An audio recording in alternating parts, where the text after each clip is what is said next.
شاف كان عرسي بعد العيد تقريبا بشهر شهرين كنت بجهز في الشقة ونتشارك في هذه الأمور والحمد لله رب العالمين. الليلة بعثت لها شيء مأوينك بتحكي لي هيني صار القصد بحكي لها تخبي الرسالة ما وصلتش تمام.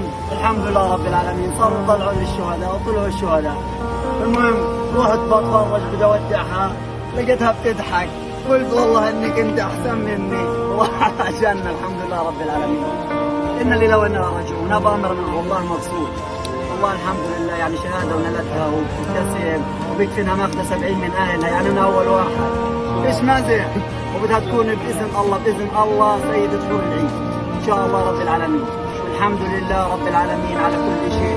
2.5 خاطر ودكتورة أسنان أخذت العقوبة تاعتها الحمد لله بتمم عندي تذكار.